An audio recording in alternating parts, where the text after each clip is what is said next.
But also, if you want to remain healthy, your nutrition is key. Reduce stress. Right now, stress is critical. My name is David Addo. If you have any money to give me, if you call 100, you add O. So it becomes 1,000. That's my name. Okay. Where can you find me? On planet Earth. Oh.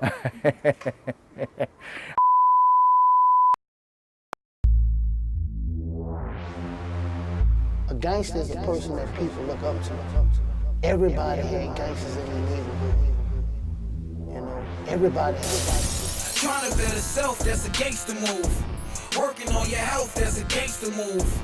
Clearing up the mind is a gangster move. Being a man about his word is a gangster move. Trying to better self, that's a gangster move. Working on your health, that's a gangster move. Clearing up the mind is a gangster move. Being a man about his word is a gangster move. Legs folded, got my hands in the diamond mudra. Promote peace, but I still let the iron thunder. I come from... My name is David Addo. If you have any money to give me, if you call 100, you add O. So it becomes 1,000. That's my name. Okay. Where do you live and what's your age? I live between the UK, London, and Ghana. And I'm 61 plus, yes. Okay. What kind of sports or exercise did you do? Okay. As a kid, I used to be a footballer. I was a goalkeeper. I used to also play volleyball, and I tried my hands a little at boxing and hockey. But I had to stop boxing and hockey because in school, you become a target. And if people don't like you, when you get in the ring, instead of playing, it becomes, because we're at school. The hockey too, a friend had an experience where he got injured, so I decided no more. But I used to do a lot of walking. I like walking rather than running. We saw something with the tensing. Yes, that I developed later in life. I had several accidents in the UK, both in Ghana and the UK. And at some point, my muscles became very weak. And as a result, I struggled to walk. So at some point, I realized lying down thinking of my muscles, they started twitching, little movements. So it occurred to me, so you can work from the head to the body in terms of getting your muscles back. So as I recovered, I started developing my own way of resistance and muscle toning exercises. And I found that was more beneficial than me hitting the road, because within a few minutes, I could feel the whole body, the blood circulation, the muscles twitching, and you could feel that you've done some kind of good exercise with the heart pounding and the sweat coming on. So I decided to develop a bit more of that. What kinds of things came out of that? For example, like your education about, like, we met at your restaurant, and I want to hear more of you, like the natural doctor you are. I've done a lot of studies. I'm a theologian. I did social work. I did other things, leadership and all. But then I felt that I wanted to have greater impact on human life, and key to human life is health. So I went to study naturopathy. I set up a clinic in England, the Good Life Wellness Center, and I do health promotion in Ghana from time to time. I realized that if you want to be healthy, it has to be holistic. So it's not just being healthy because you don't have disease, but you are healthy because constantly you're pushing towards the optimum position of health. And for me, I see it like an aeroplane. You load the plane taxis, it lifts up, it plateaus, and then it descends and it gets to a point where people come off. If you can do that cycle of health, so if you're sick, you've got to stop the illness. But you've got to ask yourself, how did this happen? So you go to the cause. Having identified the cause, I believe 70 to 80% of your problem is resolved, because you can now go to work to get rid of that which brought the condition. Once you've done that, it calls for commitment. And when we talk about health or lifestyle, oftentimes people just talk about exercising. It's more than that. It's a state of mind that is connected to the environment. By the environment, I mean how you keep your environment. And it's a conscious effort. It's not just having things around you, but you've got to have a lot of trees. So in my house, I have a lot of trees So you can sit in the morning, when you come out, you get proper fresh air, you know. Also the things you eat, you must eat so that the food you put in your body doesn't put a lot of pressure on the inside in terms of how your body goes to break down. A lot of us, what I call, do overtime without pay. In other words, you put the thing in your body, your food, but the body works too much, and by the time it's finished working, it's so exhausted, it doesn't benefit from it, you know. And breathing, for me, breathing is a kind of food. If you don't breathe properly, your tissues struggle because oxygen fuels the system. So it's important you are breathing properly. And I teach people how to breathe. So probably later on I could do a little exercise out how you breathe. Not only that, sleep. Sleep is critical. A lot of us stay late into the night, but your body is programmed to release certain hormones at a certain time of the evening. If you override that, you push your body already into a state of stress, because when the body should be resting, it's been forced into a state of activity. Yes, the body is very resilient, so it can take the abuse, but you'll pay for it later in life. You'll find you've overworked your system. You find people, they look so young. A few years down the line, you see them and you might think probably some disaster happened to them, or they've suffered from a very serious disease. No, it's as a result of how they've lived their life. So rest for me is important. Rest is different from sleep. Anybody can sleep. For example, you eat late in the evening and you drop to sleep. You don't rest because there is war in the system. So your eyes may be closed, but certain organs are actively engaged, especially the stomach, which is a very stubborn organ. Once there is food in it, it tells the brain, I've got to work. It's a factory. So when there is anything in it, it works. And so instead of you relaxing, yes, you're asleep. And sometimes people dream of things they don't know of, probably dropping off a cliff, or some wild creatures chasing them, or some gangsters chasing them with guns, and all of a sudden you wake up, your heart pounding. That's a form of stress. Not only that, hydration is important. I drink a lot of water. And there are a lot of theories about how much water you need. We're all different.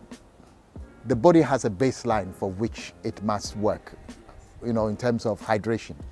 But I think if you're in a tropical country like we are here today, you've got to drink a lot because the pressure on you is higher than when we go back to Holland or to America or to England, where currently it's freezing, you know, so you are indoors. Even that, people drink a lot of teas and stuff like that. But for me, drink and drink and drink.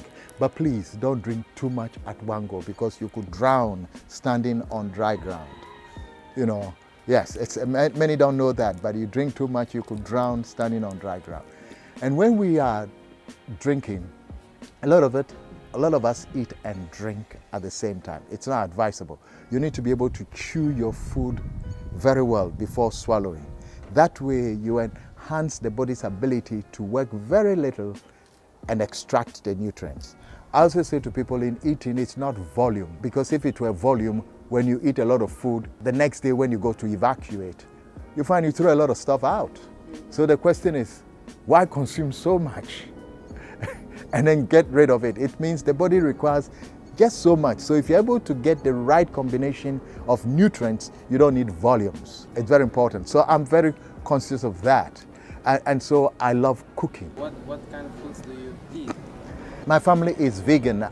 When I travel out, once in a while I take a little fish, but I prefer vegetables. Vegetables, fruits and nuts, grains, but in the main, vegetarian, you know. But where I'm not sure, the reason why I wouldn't eat salad when I travel out is I'm not sure of the level of hygiene, and I don't want to take risks. So I want to take things that are cooked. So I know I'm safe in terms of if there is any bacteria in there, the heat would have done some work for me, you know. But when I'm home and where I think it's safe, I stay closely to fruits, nuts and vegetables. But being in Africa is nice because you get fresh fruits everywhere and very little chemicals if you know where to get the stuff, you know. But I think for me to be healthy, life is not about longevity, it's about quality. So each day I must be in my best shape. I create scenes of laughter. I like to do crazy stuff. When I'm seeing patients with illness or sickness, the first thing I do is to do crazy things to make them laugh. I recall once a couple came to me, the husband had a stroke, very young man, 36, 37. They just got married and the man has had a stroke, and the woman came in with the husband trembling, shaking, because everybody thinks that stroke is the next stage to the grave. So I took the woman aside and started talking to her, because you see, when you go with a sick person, the one who is well is the key to determining the health of the sick person.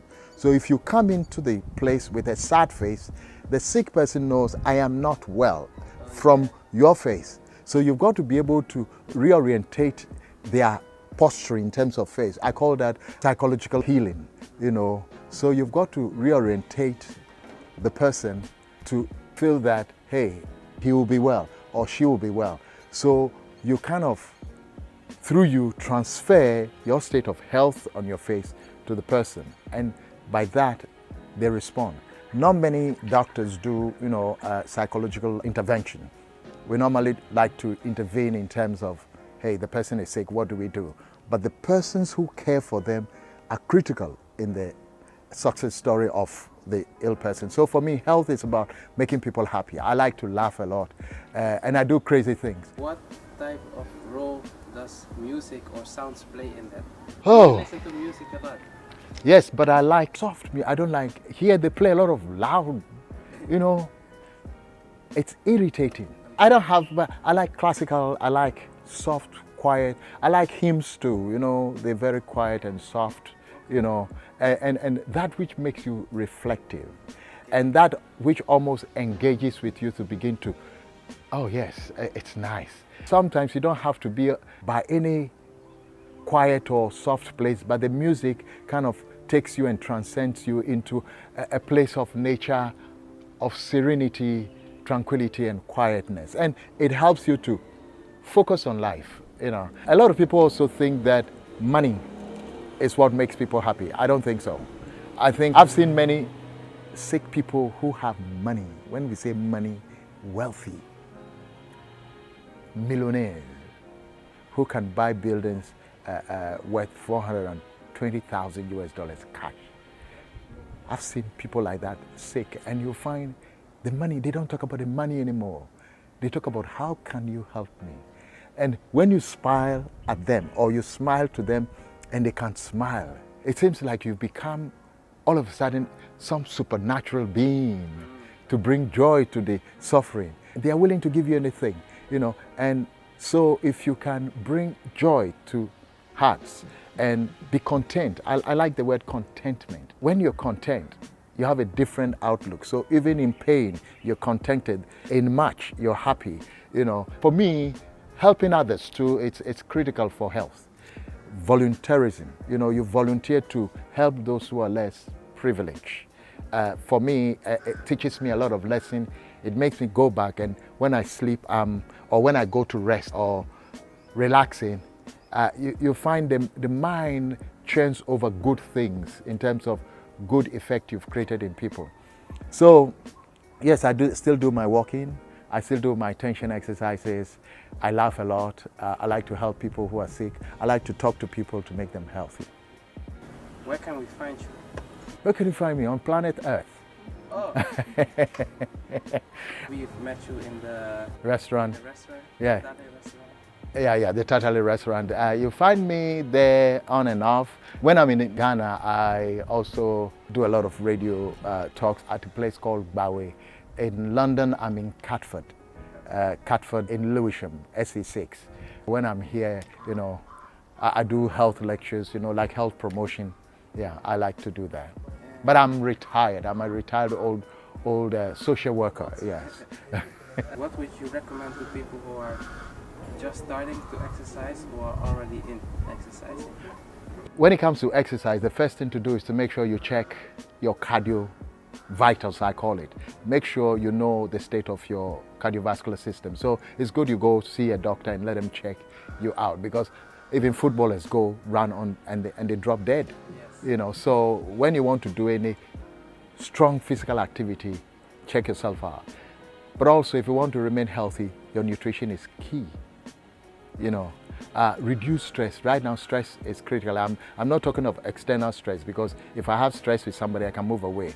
But reduce things that cause stress to the mind and stress to your system. So the type of foods you eat, how late you eat, and begin slow and set yourself a goal. If you don't meet your goal, don't fret.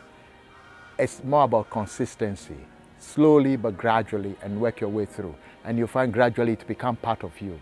So for the last 20, 25 years, I've been doing this. For me, it's natural, but start slowly and you'll be able to get it right. David, thank you so much for this interview.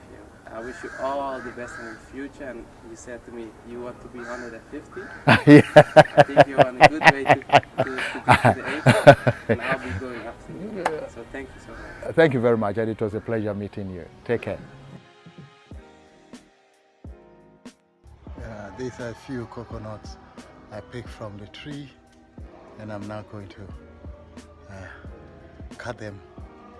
Some are dry, some are fresh, and the water is very nice. I love this.